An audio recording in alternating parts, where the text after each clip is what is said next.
Go. Hey, how you doing? Hey, how are Oh, you?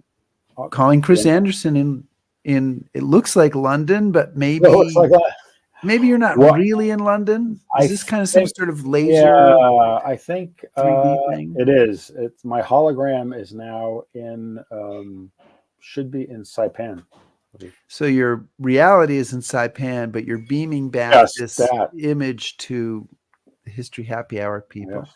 And I am in Chicago, Still. but we just had this week the gold medal ceremony Oh, for the Ghost Army in Washington. And looking back or forward at that, was it true that there was like a massive food fight when some people couldn't get tables at the dinner? well, the whole thing was a giant deception. Okay, we just Oh, okay. pretended that there were hundreds of people there, but in reality, they were someplace And else. did you put pineapple on the pizza? I would never do that under any circumstances. Welcome, everybody, to History Happy Hour. Thanks to Stephen Ambrose Historical Tours for helping to bring you this show. Check out their rich offering of military history tours at stephenambrosetours.com. And whether you're watching live, watching on replay, perhaps you are listening on the HHH podcast. You're much more. You're more like your voice is deeper and gravelier. Well, I don't know what's podcast. Hey, you should record that. It sounds. I maybe should. And we are recording, as a matter of fact. And this week we're going to be talking about excavating Revolutionary War graves. It's an encore episode, of course. Let us know you are here and what you are drinking. What are you drinking right now, Chris? I don't You're know. without a drink, aren't you? It's probably something with an umbrella in it, or it will be. But oh, right. So you're probably actually at this hour in Saipan sleeping it off. I have no idea what time it is in Saipan, or even what day it is. It is. We want to thank everybody who supports us on Patreon, especially our top shelf patrons. And you can join this august and learned group, as we decided to call them last week, by just click that little link to patreon.com/history happy hour and sign up to help us, help us keep history on the airwaves. We're on episode, 190, I think. Right? You click on a button and you get called August.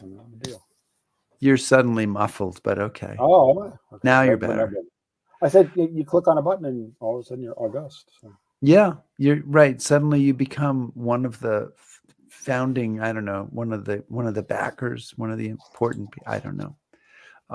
Anyway, hopefully we have some people watching. We don't, because we're recording this in advance, we don't know, but we hope you're out there and hope you're going to enjoy this show. Chris, why don't you give me a shout and I'll get the thing underway. Try again.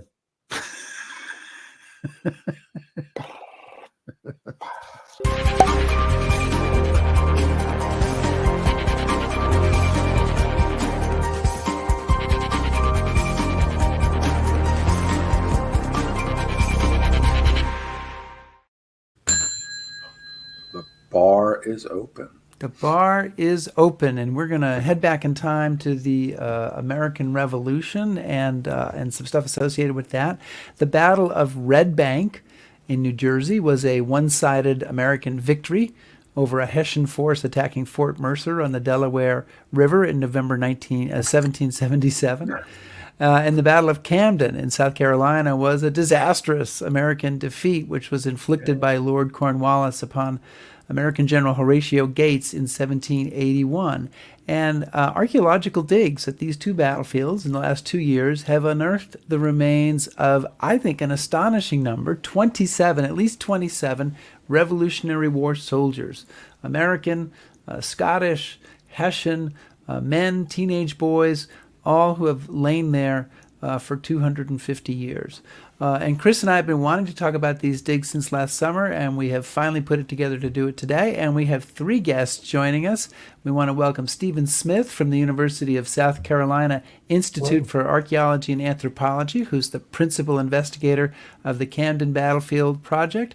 We also have the co-directors of the Redbank dig, historian Jennifer Janofsky, who's a fellow at Rowan University and the director of the Redbank Battlefield Park, and archaeologist Wade Katz, who's president and principal at South River Heritage Consulting. Guys, welcome to History Happy Hour. Yes, thanks very much for joining us. Thank you. This is not our largest group of guests, but it's definitely up there. It's definitely more than the one that we're usually going with. So, and I do want to offer a little disclaimer at the top of the show. We are going to show some images which contain parts of the skeletons uncovered.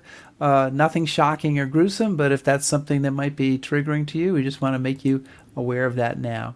And I want to start out by asking you guys just a general sort of starting question, which is how these digs came about. I mean, these are two battlefields that have been around for a long time and been open to the public for a while. How did these digs come about, and how did you know that you were going to be unearthing bodies, or was that something unexpected? And I'll start just because your battle came first. Jen and Wade, I'll leave it to you guys to start answering that question. And then after you answer, Stephen, you can jump in and tell us about Camden. I'm happy to start. So Redbank Battlefield Park is a 44-acre park in southern New Jersey. We're located directly across from Philadelphia International Airport. We've been in existence as a county park since the early 20th century. About 2 years ago, in 2020, we received an offer to purchase a 1/4 acre parcel of land adjacent to the northern boundary of the park. And so when we went to take a look at the parcel with our Office of Land Preservation, the thing that struck us about the site was it appeared that there was a Fort Mercer trench that ran right directly through the property. And we know that in the 1930s, the Works Progress Administration had done some work in the trenches that we have in the park. But to our knowledge, this 1/4 acre seemed pristine. The trench seemed undisturbed. And so we applied for a grant. We purchased the lot. We applied for a grant from the New Jersey Historical Commission to do an archaeological survey of the parcel, as well as design a public archaeology program. And so we retained Wade Katz. Wade and I had met during a 2015 project through the American Battlefield Protection Program. And together we designed 4 public days of participation. And so the public was able to sign up, work side by side with the archaeology team, work screens, look for artifacts, learn about the archaeological process. We worked with a number of different volunteer organizations like the Archaeology Society of New Jersey and their volunteers who lent a tremendous effort to the project. And so the project was merely intended to study the trench and to provide the public with an opportunity to learn more about why we do archaeology on the battlefield. And on June 26th, the last day of the project, one of our volunteers who had a fair amount of archaeological experience discreetly came to Wade and I and said, I think I have a human bone. And I'll let Wade take the story from there. Yeah, so we had done ground penetrating radar of this section of the fort ditch previously, and so the ditch is where the soil that you build the wall of the fort out of comes from. The wall, this fortification, Fort Mercer, was an earthen fort, so the soil from the ditch gets used to build the wall. So by looking in the bottom of the ditch and by looking in the stratigraphy in the ditch, we were hoping to identify some portion of that fort that was related to the stuff that was at the bottom of the ditch. In theory, should be from about the time of the battle. The GPR identified an anomaly signature of some sort that was there, but you can't tell exactly what that is and what it was going to turn out to be. So when the volunteer identified the bone, I'm not a human osteologist. That's not my expertise. So we called in the archaeologist who works for the New Jersey State Police Forensics Lab. They have such a person. She's an anthropologist trained in archaeology. She confirmed that they were human remains. And then we had to kind of work from that space to, you can't identify somebody based on their femur. And then we were already in the process of opening up additional units to dig that space. Everybody that we identified was in the bottom about 6 or 8 inches of soil in the base of that trench. And that turned out to be ultimately what we have are 15 sets of human remains. So wow. I think that kind of gives you the background of that. And then Steve, your story may be a little different than ours.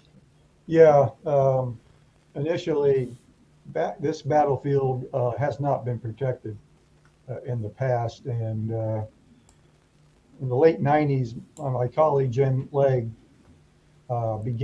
he was asked to carve out what he thought the battlefield was.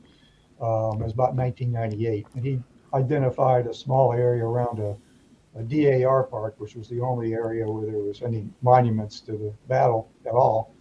And from there, we looked at about 300 acres. We got 2 different grants from the National Park Service to do work there. We've been working there since then, since about 2000 up to the present. And one of the first projects we did was to interview collectors who had been there for years, because they had huge collections of artifacts from the battlefield.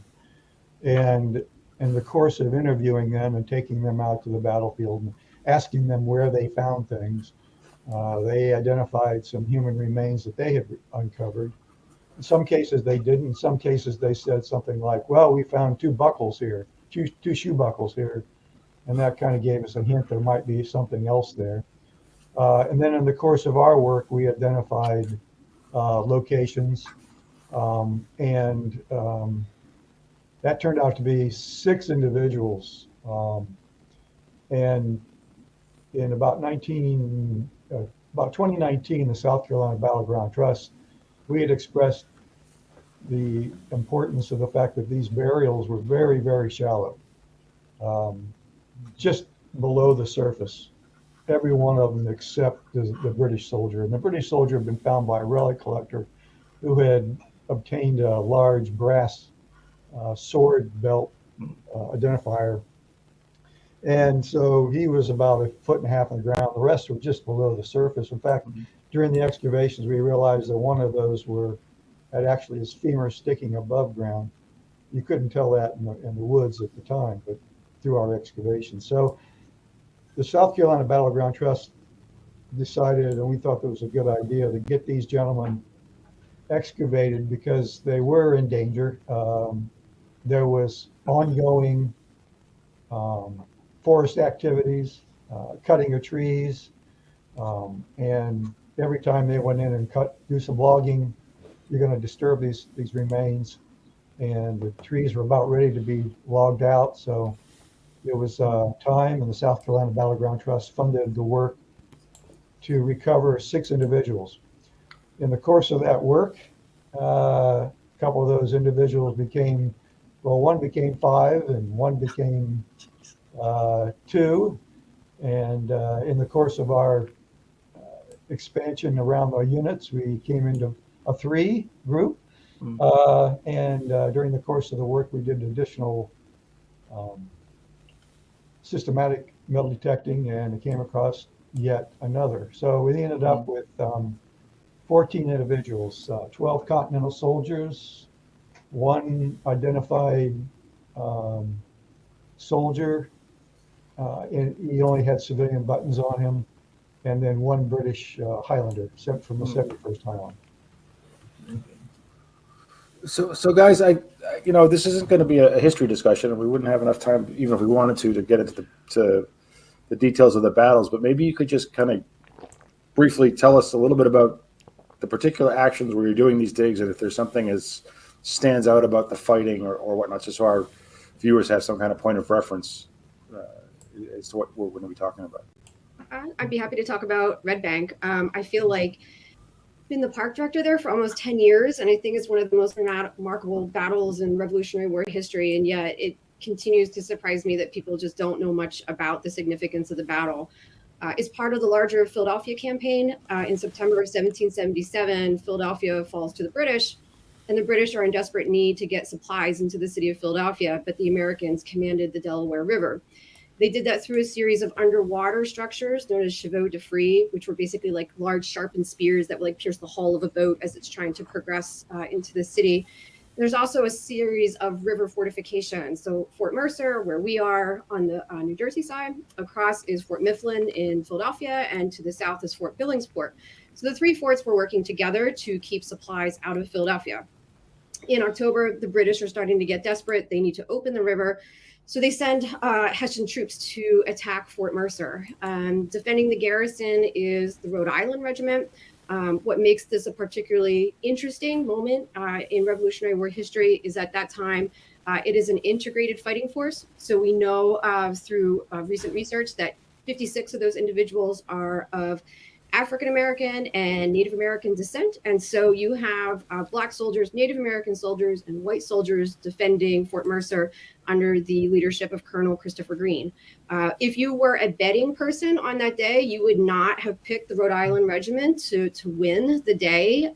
They were dramatically outnumbered, roughly a fighting force of around 500 to 600 within Fort Mercer, fighting an attacking force of 1,500 Hessians with more in reserve. And the Hessians lost a dramatic number of individuals. And so between 300 and 400 dead or injured, a chaotic battle. It's over in 45 minutes, and it's the greatest loss of Hessian life in the Revolutionary War.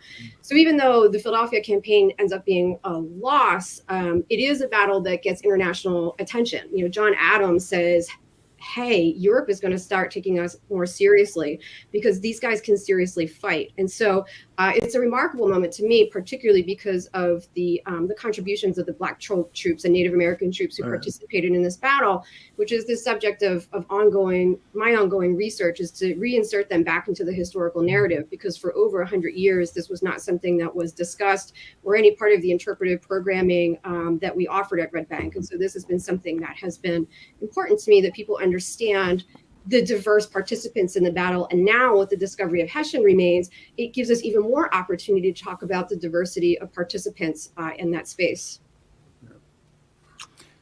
Stephen, do you want to, I know you're not a historian, and so we don't want to put you on the spot, but do you want to give us a little summary, or if you don't, we can. No, I'll do a summary, but okay. I like to think of myself as a historian archaeologist.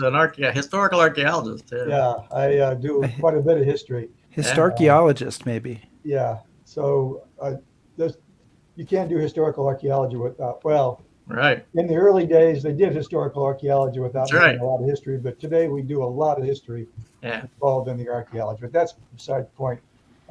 This battle was in August of 1780.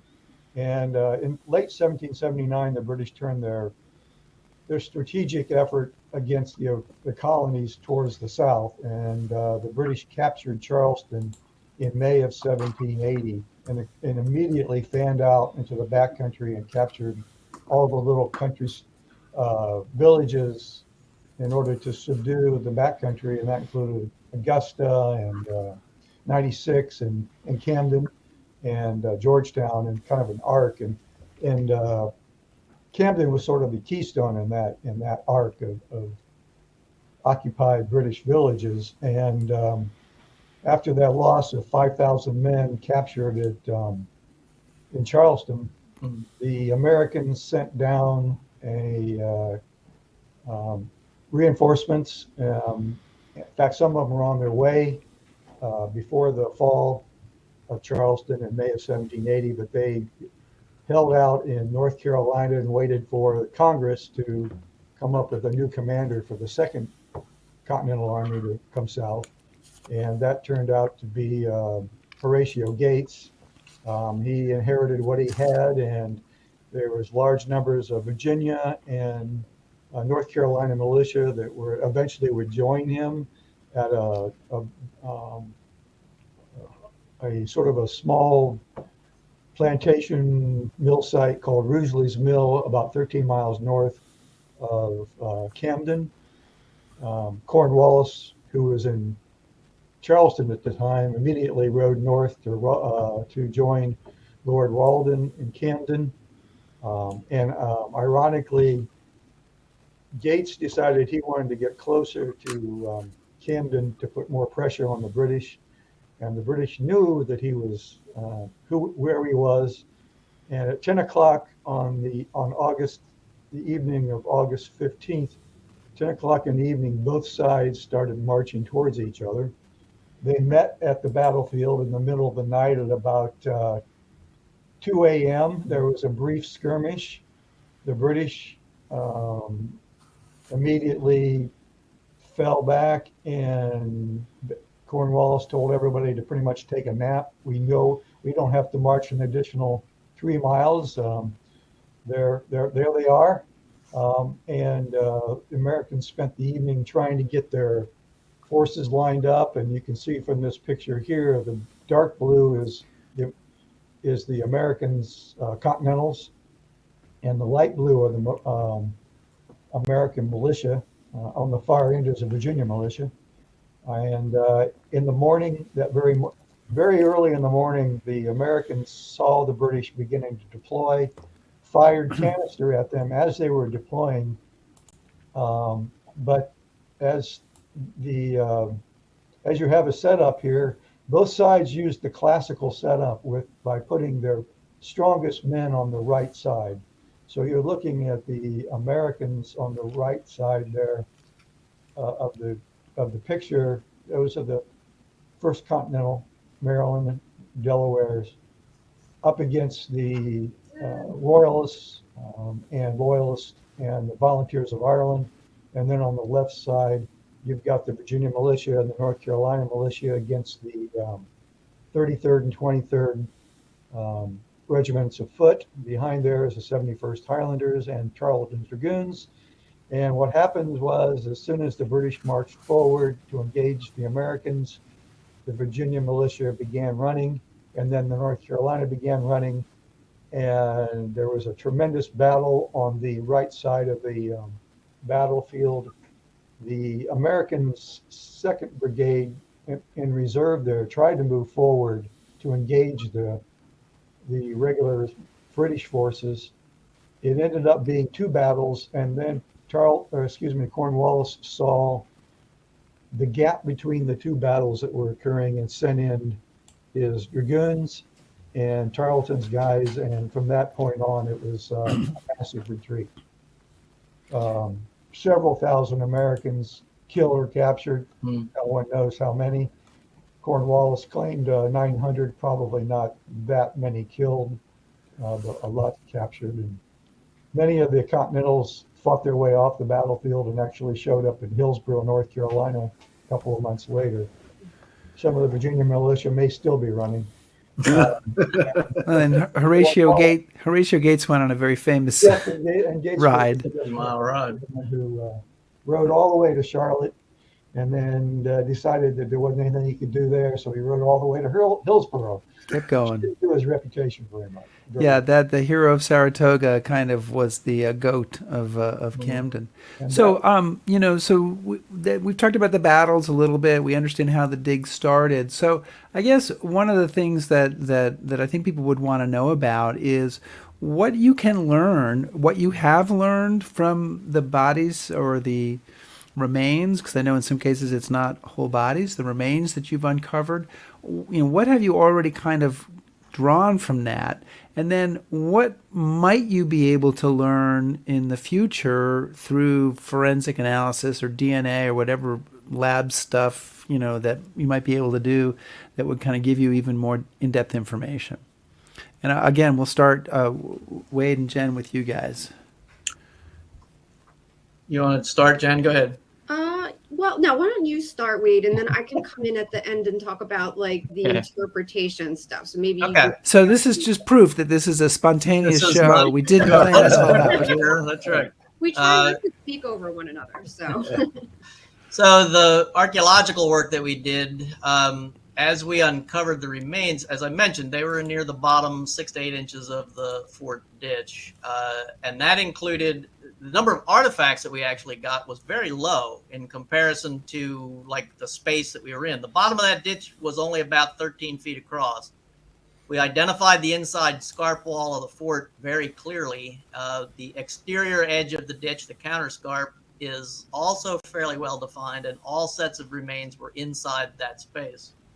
Within that area, in pretty much association with the human remains, are about 20 musket balls, of which all except one are impacted balls, and all of them were, except that one, they were all the same caliber that would be consistent with a Charleville musket, which is what the Rhode Island defenders would have been carrying. What does an impacted musket ball mean? So an unimpacted musket ball, it would be round, right? It would be exactly it's a lead ball. It would be a round lead ball. They vary in size, but you could kind of use your fingers, perhaps, Steve. I think that's a good way to do it. To say like your little finger would be one like that's a caliber versus a larger one that might be your thumb size or your index finger. If it's not hit a target, it'll still be round. It'll just be a dropped ball. Somebody lost it in a cartridge because they will be in a cartridge. If it impacted something, if it hit a target, lead flattens out when it hits something. And so these all were impacted in some way. They had all hit a target of some kind. A couple of them were in close association with the bones. Not that you would say that if that musket ball broke the bone, but it probably hit soft tissue and lodged in whatever portion of the bone or the body that we had. We also had evidence that, and based as much on historical writing as the archaeology, because the archaeology bore this out. One of the other units that was involved in this battle is the Pennsylvania Navy, and they are firing. They are small row galley vessels that have a single cannon, but the cannons range in the size from about an 18-pound gun to a 32-pound gun, meaning that's the size of the ball that it can fire, the weight of the ball that it can fire. They also have howitzers on each of those, so they have an ability to fire a trajectory, you don't have to have direct line of sight to fire a howitzer.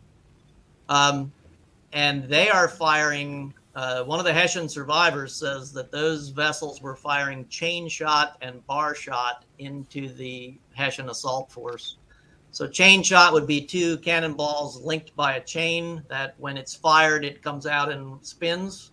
In a naval engagement, that's great for removing ships' masts and rigging. In a anti-personnel capacity, that can remove arms, legs, and heads. And so in the bottom of that fort ditch, we actually have more crania, more head fragments than anything else. We have dismembered legs, we have heads. And I think so the visual effect of what we have, the kind of the physical effect when you excavate that space, is that these are not complete individuals. This is very clearly the aftermath of a very grisly battle. And that these individuals were killed probably by the artillery fire, but the fact that we have as many musket balls in the bottom of that trench also suggests that these men were taking fire from the garrison as well as from the Pennsylvania Navy. We will be able to do, so 2 of our 15 crania are full skulls, and we can actually do digital facial reconstruction on these. And so we'll have the opportunity to really see who these individuals were. Historically, there is a record set called the Hetrina. It's initials Hetrina, which is for Hessians. It's in German. It translates to Hessian forces serving in North America during the Revolution, something along those lines. Which is a document that was created it's a database. It was created in the 1970s in Marburg Archive by the archivists who work in Germany, in Marburg, Germany, to look at everybody who was a Hessian soldier who served in North America. And it includes their rank, their ages, the date of enlistment, what rank did they achieve, where were they born, if they were casualties, where were they casualties. And so we actually have a list of the names of the individuals who should, in theory, be in the base of this fort ditch. We can use that data to help us track down who some of these individuals are. Then we can also try to do some DNA work, some stable isotope analysis, some of which I think, Steve, you may be doing the same thing. Right. Try to then extract DNA from ancient bone, and that's not always an easy thing to do, but if it's possible, we actually may have the ability to kind of figure out who some of these individuals really were. And within the team, we've discussed that if we get if we can identify 2 or 3 of these people out of 15, that's a pretty remarkable thing. That'd be pretty cool. These individuals went into this ditch the day after the battle. We know this from the documents. The Rhode Island regiments that were there, buried these men buried the remains in the fort ditch. They were cleaning up the battlefield. We also have a powder horn that was carved by one of the defenders, which is pretty remarkable. A man, John Burlingame of the 2nd Rhode Island, he carves on his powder horn exactly the imagery that we saw in the bottom of that ditch. And it's very primitively drawn. It's that very kind of primitive etching on a powder horn. If you were to see it and not make that connection, you would just think it's an image, right? This guy just drew this. It's like you draw dragons and you draw things, and here he's drawing disembodied heads and, dismembered arms and legs, and you go like, oh, he's making that up. He's not making that up. That's exactly what he saw on the battlefield the day after the battle. So it was a very grisly space to work in, and I don't know, Steve, what your effect when you were working with the human remains, but the more days we spent in the bottom of that ditch, the more it was it really does affect you. And as you kind of work through this, you're trying to disassociate yourself from who these individuals are, but it's not an easy thing to do. Yeah, we had some 3 of our individuals were fairly young, they're 13 to maybe 16. So, and they weren't, they probably weren't drummer boys or anything like that. They were probably in the ranks, and we do have some impacted balls against bone that we definitely shows where they broke the bone. One of the young kids had a ball in his spine. The Highlander had a blunt force trauma to the back of his head. So you're seeing a lot of individual battlefield trauma in our remains also. We don't have any faces. All of the facial bone has gone. We do have some incomplete individuals who were probably, since they were shallow, a lot of them might have had some of the, and this is the kind of also gruesome aspect of it is, I don't think all these guys were buried immediately after the battle. We've got indications where people were dragged off. They're missing maybe a femur or something. So pigs or coyotes, well, they wouldn't have been coyotes, but wolves would have been dragging some of these people away. So we also have that sort of real trauma. You were asking about what we can learn. Well, one of the first things we were learning, helping to confirm, is where things have happened on the battlefield. So it helps to know that, for instance, where the 71st guy was found is indication of how far north they got into the battlefield and where they were on the battlefield in terms of the history. And we can compare that. We had these 5 individuals or Continental soldiers who may give us an indication of how far forward the 1st Maryland Brigade was able to get before they were completely thrown back by the British regulars. And then we have this individual who has no buttons, but that we found, but the private collectors found it. So they said he had civilian buttons, and so there's some indication that this was in the part of the battlefield where the North Carolina Royalists were. So that would tell us that maybe he was a British Royalist. And we're doing both the MDNA, where they say MDNA, which is the genealogy stuff, also to try to trace ancestry. And we got people like Larry Babbitts, you probably know, who are helping us identify the Continental, the Marylanders, and the Delawares.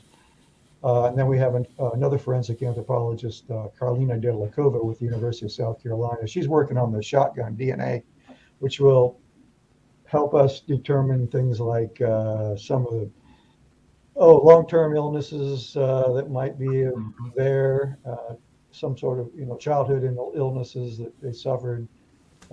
Regionality. I think apparently they can do these strontium kinds of analyses, which gives us an idea of what region they came from, where they were living. So we hope that we'll be able to do all of that. But that's kind of the stuff that's going to be taking at least a couple of years, maybe. Take some time. It's a long process. Has the work that you guys have been doing, has it changed? I mean, has this led to other people saying, well, we need to have more involvement with archaeologists on battlefields? You know, because I'm not an archaeologist, so but I'm married to one, and there was a lot of arguments for a long time about, yeah, right. She's like, well, you know, I'm an anthropologist. I'm like, yeah, but it's history, and we would have this argument. But I guess in my own superficial reading, there seems to be more archaeological involvement on battlefield sites. Are we seeing more of that? Has the stuff that you guys have done, has that led to other battlefields saying, hey, maybe we should get some people out here and we should? Yeah, I think there's a lot of battlefields that are being hit right now. There's the National Park Service initiated a program in the early 2000s, I think, called the American Battlefield Protection Program. And while they don't fund excavations, they fund a lot of planning documents. And some of that planning, in order to do proper planning, you might have to do a survey. You might have to identify where the site is. And of course, that led to an explosion of people, archaeologists doing systematic metal detecting across battlefields to help define where what they would call the core battlefield was and where the peripheral parts of the battlefield are and all that sort of thing. And doing the military terrain analysis along with that, to combine that to learn not only more about the battlefield, but where it is so they can be better preserved. That's actually, Steve, that's how we got involved, through ABPP. Yeah. So it was mind blowing to me that as of 2015, there had been no systematic archaeological survey of the battlefield area. There had been some archaeological studies in proximity to the historic house from 1748, the James and Anne Whitehall House, but there had been nothing done on the battlefield besides relic hunting over the years. And so when we applied in 2015 to the ABPP program, I knew nothing about archaeology. I am a traditionally trained historian, and as my archaeology friends know, historians don't always work with the archaeological record. It's so strange to me now that, you know, thinking about my graduate training. And that's where I met Wade. And, you know, it was the power of seeing the archaeologists work in the park with our park visitors that got us down the road of, we need to create a public archaeology program at Redbank Battlefield. Wade always works with outstanding, friendly people who are happy to engage with our park visitors. And I should mention that we are largely a recreational park. We're not dissimilar from like a Valley Forge where people go for hiking and walking and recreation. They're not necessarily there for the history. They're immensely proud of the history, but, you know, they're really there to take in the Delaware River and Philadelphia Airport, things like that. And so when they stumble across Wade's team working in the units, it's this amazing connection that they're experiencing with history. You know, they're so excited to either through our program pull an object out of a screen, and you have that instantaneous connection of touching something that hasn't seen the light of day in 250 years. And then taking the conversation, like with me a little bit further, like, why are we doing archaeology here? Is it just about finding the things, or is there something else that we can do with this information? And for us, it's about preservation. It's about determining Fort Mercer's footprint in the park, which has been extremely challenging to identify. And so based on the popularity of the program that Wade and I created in 2022, we just went through another series of public archaeology where we had 4 public days. Our first project had 100 volunteers. This project had over 200 volunteers. And so people are really interested. And I'm hoping with the approach of the 250th, you know, anniversary that more battlefields are starting to think about how not only can they do archaeology to help them better understand their battlefield, but also incorporate the public into that. And so you can really foster that, you know, interest and promote what archaeology can help us understand about the historical record. I may follow up on both of those things. So Steve, you're talking about ABPP funding these studies of these battlefields. I have had the opportunity to work on a number of these, and the archaeological evidence, that physical evidence really is extremely helpful in trying to understand where the event took place. We have this romanticized view of the American Revolution that it's bloodless and, you know, the battlefields are already known. Everybody knows what needs to be known, and we've already commemorated everything we wanted to do, at least by the bicentennial. What possibly could be left to do? The archaeological information, that physical data, is really important to find. And if you you have metal detectorists who are out recreationally collecting material. You kind of put that in perspective on a place like Brandywine Battlefield, which I've been involved with. You have several thousand soldiers firing over a period of a couple hours at each other. That's going to leave a huge archaeological signature. Okay, that's a perfect place for the segue by Rick Meyer. They're going to show the red dot. All right. okay. Oh, yes. We can do that map now. There you Here go. we go. Here we go. We're going to go for the red dots here. Those are red dots. Okay, so imagine this battlefield. This is probably on the neighborhood of maybe 5,000 people being on this battlefield. This is the Camden battlefield. Yeah. And I can tell you, every one of these red dots is the location of precise location of a artifact, primarily lead shot fired during that battle. And I can tell you, this is a remnant of what this battle was, the intensity of this battle, because we've interviewed people who have boxes of lead shot that they came and removed from the battlefield before we got there. So you're just looking at the remnant of what it is, but you can still see from that how we can interpret what happened in that battlefield. You can see off to the left and not a lot of materials. Everything in white is where we've done systematic work.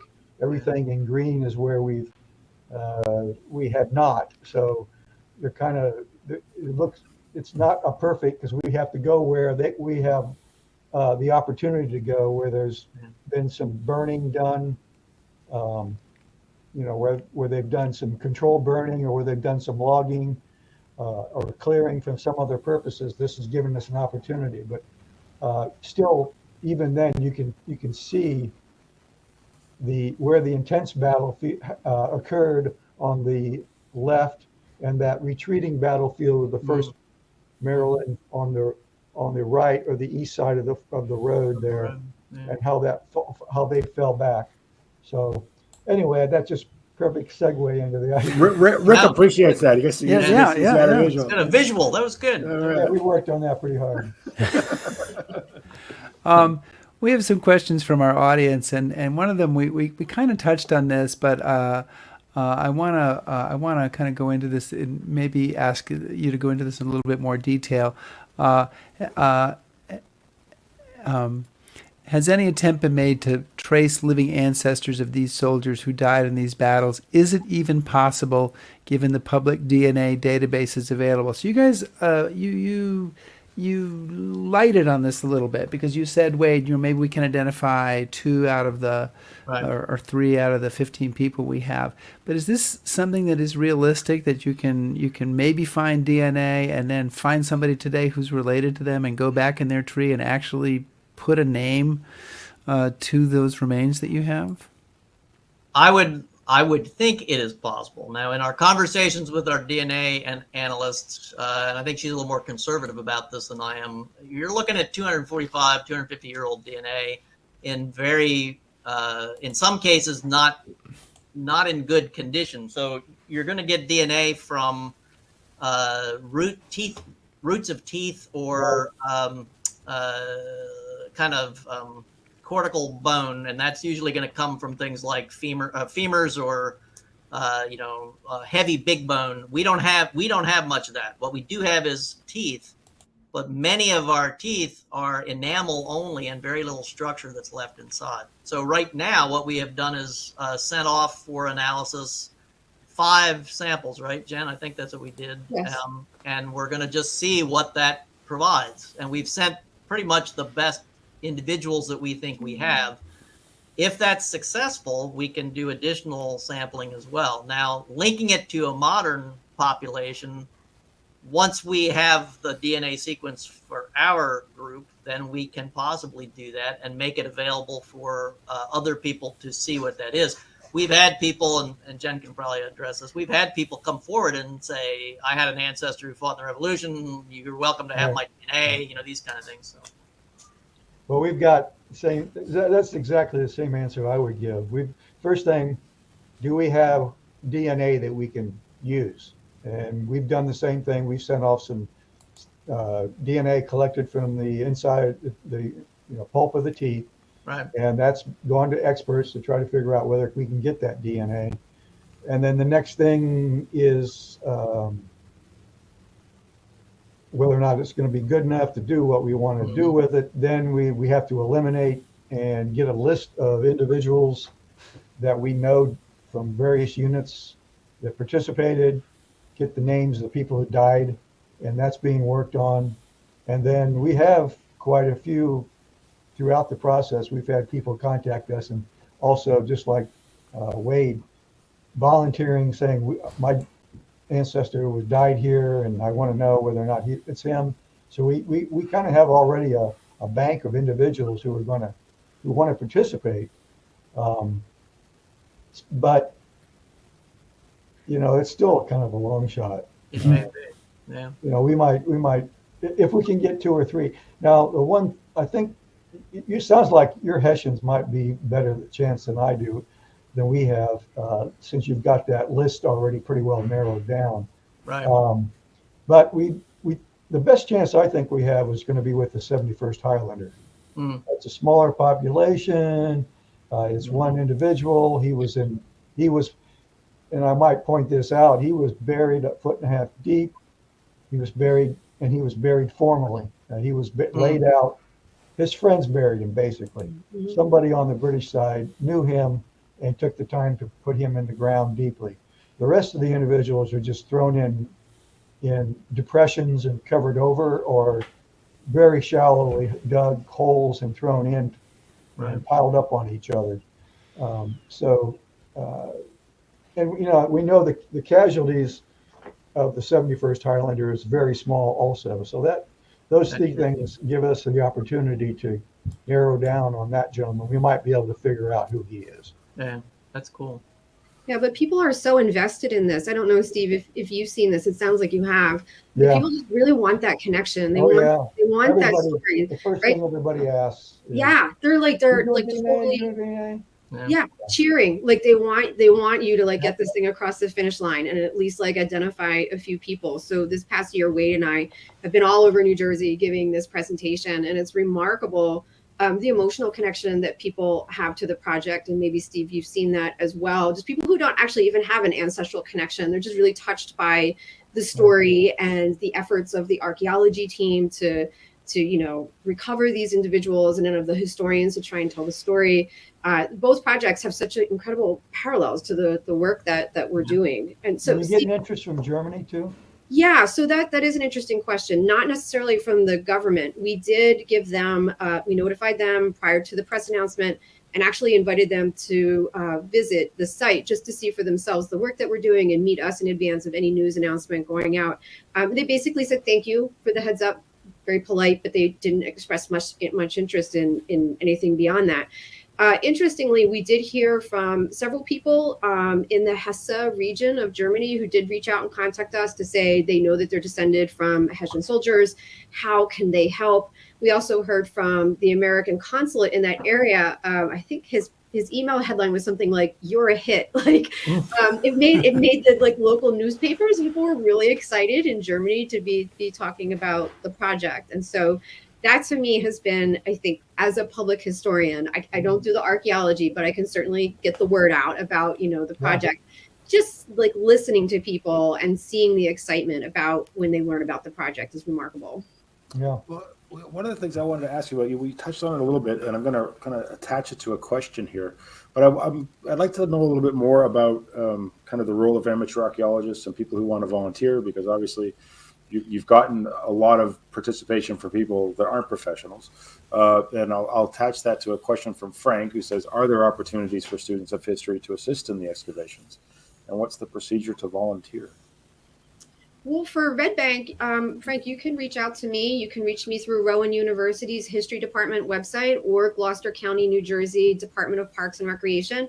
And we have an email distribution list. And so we're done for this summer, but we have applied for funding for next summer to have more public archaeology, and we can let you know of any opportunities that might come up.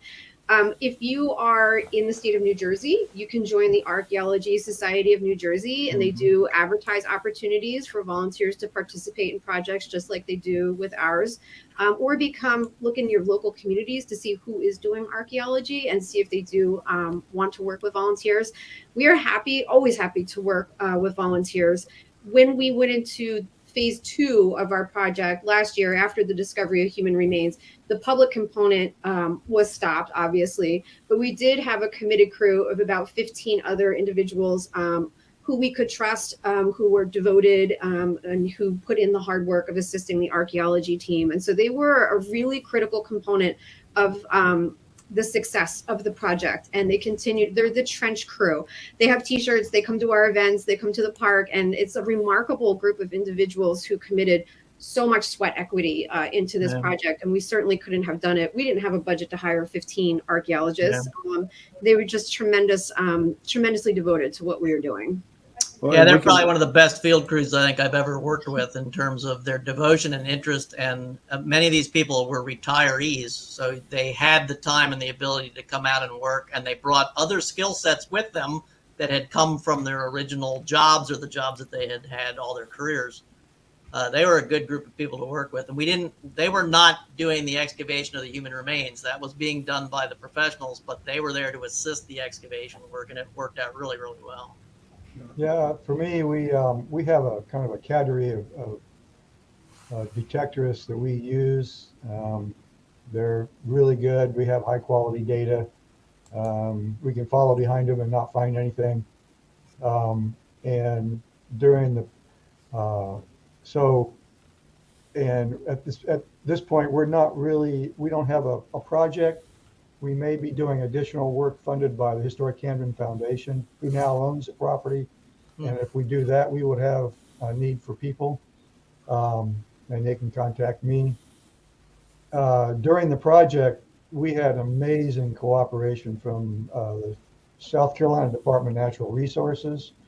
And of course, the human remains were actually not done by the archaeologists. We exposed the bones, and then we turned over the removal to the Richland County Coroner's Office, Dr. Bill Stevens and Dr. Matty Atwell, who are side-by-side partners here, along with Jim Legg. They saved the project. Literally, we're out there getting these guys out and doing it respectfully. At the time, we did not have a lot of volunteers out there because we were trying to get this done without a lot of publicity. So, because even keeping it under hat, so to speak, to be able to work and not have people gawk at the human remains, we still had a lot of high level visitors who came, and so that was always an issue, trying to keep that under control. So we just didn't have a parade of private citizens coming out to help us. But those two organizations really helped us a lot. You know, Steve, you guys had a ceremony there in April, and you honored the folks, the folks who were found, the remains that were found, and what I wonder is if you can give us a sense of kind of what that was like, and anything memorable from that for you. And then I'm also wondering, because we're approaching the end of our show, if you guys, Jen and Wade, if you're thinking of doing any kind of similar ceremony, and what you might learn from Camden, or what that might involve for you guys. So, Steve, I'll let you go first. Yeah, our intent was to have the gentlemen all reburied on April 22nd, 2023. We had an amazing ceremony of 3 days that began with us giving a lecture on the Thursday evening, and then the next day was reenactors. We had the U.S. Army. The Army got involved and would not participate in moving the burials from Richland County Coroner's Office to historic Camden, which is a historic park of the village of historic colonial Camden. But here you see this picture here is of volunteers in these they're Humvees, military Humvees. It's actually a volunteer of people who put every individual's put in a pine coffin, and it was made by a craftsman using 200-year pine. They forged the nails so they're appropriate nails for the period. This gentleman here is the Highlander. You can see the thistle on him. And they were taken from Richland County Coroner's Office on those Humvees through South Carolina to visit schools and went through Fort Jackson. Here we are at Fort Jackson. And everybody at Fort Jackson turned out and saluted as we went through. They lied in state that Friday evening, and then the next day in the morning, there was a funeral at Episcopal Church in Camden. Then they were taken out to the battlefield where the governor spoke. We had people from England, Scotland, France, various representatives. They were given lots of speeches and ceremonies. We had a flyover. We had F-16s. We had helicopters. We had them brought here on caissons. Everything I'm talking about, you can see on a website. Just Google Camden burials, and you'll see everything that occurred. The entire ceremonies are on video. You can watch them. Probably got 4 or 5 hours worth of watching. The unfortunate part, this was an amazing thing. It was moving. It was tear-jerking. It was everything. It was once-in-a-lifetime thing. Unfortunately, the Army does not want them on the battlefield. And so we are still in negotiations as to exactly where they will be buried. Once that gets settled, they will be put in the ground. That was a big intent on April 22nd. Unfortunately, Didn't happen. bureaucracies get involved. So, guys, we have no time and lots of questions here, but one of the questions I did want to feel, we got a couple of versions of this. Is what can our viewers do to help you promote what you're doing? Get the word out. Lots of people want to help, and they want to know how to do that.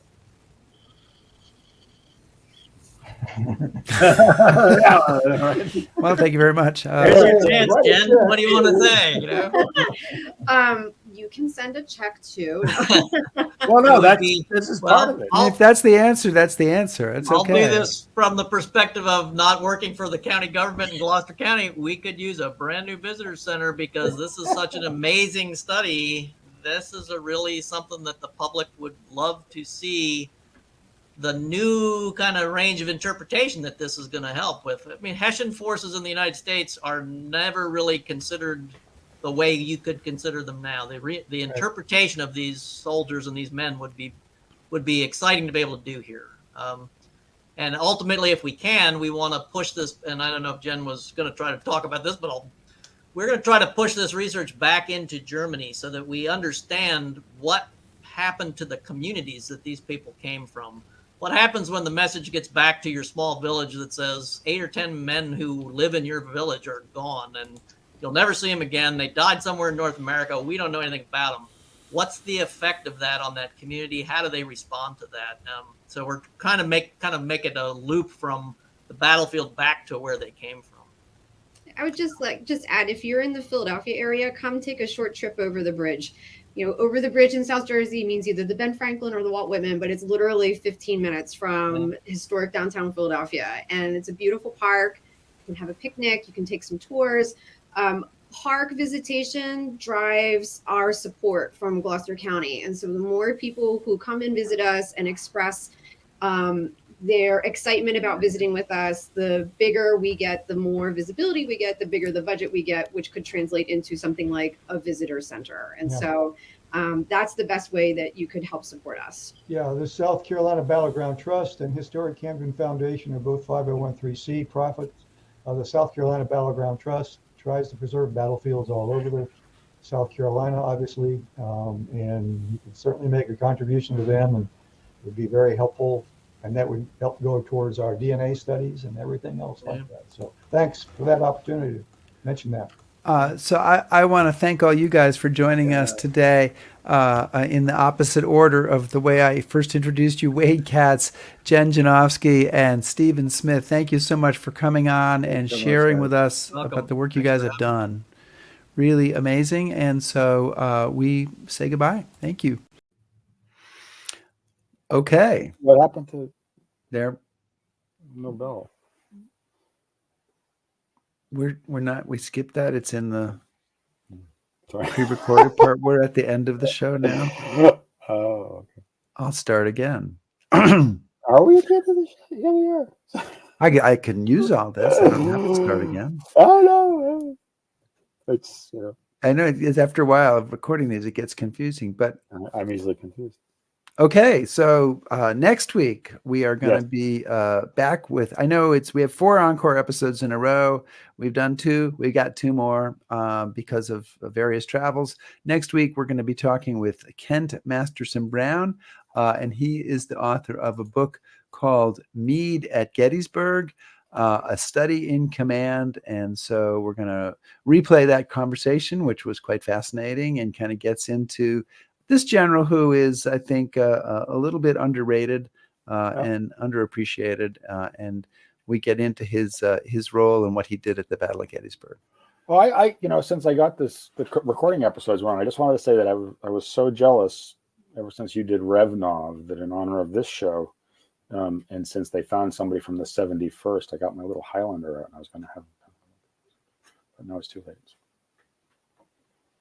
Why didn't you do that before the show? Well, because again, I got confused and I forgot it was like the pre-show or post-show. So here's my little 71st Highlander. But he's alive. Can you make him dead so he can be excavated? Or should I do like a Monty Python thing? Okay. Yeah. Well, Anyway. I missed that coming before, but I'm glad it's here. Yes, that's just something to look forward to. There you go. Let's stop the show before everybody leaves us. I will just say, please subscribe to us on YouTube, follow us on Facebook, shout us on Twitter, listen to our podcast, back us on Patreon, and browse historyhappyhour.com. Thanks, everybody. Be safe.